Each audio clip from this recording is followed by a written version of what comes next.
ఇక varicose veins నుండి విముక్తి పొందండి. ఎవిస్ వాస్కులర్ సెంటర్ ఇప్పుడు మన KPHP లో గ్రాండ్ ఓపెనింగ్ ఏప్రిల్ 4వ తేదీన. తెలంగాణ రాష్ట్ర మంత్రివర్యులు కోమటిరెడ్డి వెంకటరెడ్డి మరోసారి తన మానవత్వాన్ని చాటుకున్నారు.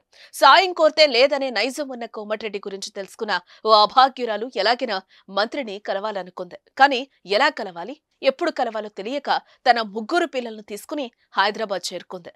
తెలిసిన వారి సాయంతో మంత్రి ఇంటి అడ్రస్ తెలుసుకుంది.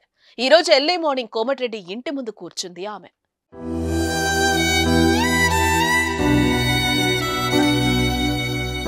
జాగింగ్ కోసం బయటకు వెళ్లిన మంత్రికి 3 పిల్లలతో బిక్కుబిక్కుమంటూ కూర్చున్న ఆ మహిళ కనిపించింది. స్వతహాగా సేవాగుణం కలిగిన మంత్రి ఎవరా అని ఆరా తీశారు. యాదాద్రి భువనగిరి జిల్లా మోత్కూరు మండలం ముషిపట్ల నుంచి తన కోసం వచ్చినట్లుగా తెలుసుకున్నాడు. వెంటనే ఇంట్లోకి ఆహ్వానించి సపర్యలు చేసి విషయమేంటో కనుక్కున్నాడు.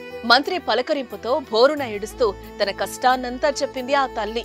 తన భర్త బ్రెయిన్ స్ట్రోక్ తో చనిపోయాడని, ఆస్తులన్నీ అమ్మి చికిత్స చేయించానని, కానీ తన భర్త తనకు దక్కలేదని, చేతిలో చిల్లి గవ్వలేక పిల్లల్ని పోషించలేకపోతున్నానని సీఎం రిలీఫ్ ఫండ్ ఇప్పించాలని కోరింది.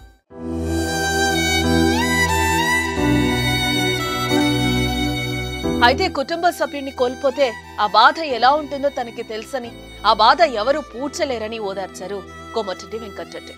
పేదోళ్లకి కష్టం వచ్చిందంటే కదిలిపోయే మంత్రి కోమటిరెడ్డి వెంటనే సంబంధిత అధికారులకు ఫోన్ చేసి త్వరలోనే సీఎం రిలీఫ్ ఫండ్ ఇప్పించడమే కాకుండా ఆ 3 పిల్లలను ఉన్నత చదువులు చదివిస్తారని హామీ ఇచ్చారు. కనీస అవసరాల కోసం కొంత డబ్బిచ్చి వెహికల్ అరేంజ్ చేసి వారందరినీ స్వగ్రామానికి పంపించారు మంత్రి కోమటిరెడ్డి. ఈ విషయం తెలుసుకున్న గ్రామస్తులు కోమటిరెడ్డి అభిమానులు దట్ ఈస్ కోమటిరెడ్డి అంటూ సోషల్ మీడియాలో పోస్టులు పెడుతున్నారు. సుమన్ టీవీలో మీ పర్సనల్ అండ్ బిజినెస్ ప్రమోషన్స్ కోసం కింది నెంబర్కి కాంటాక్ట్ చేయండి.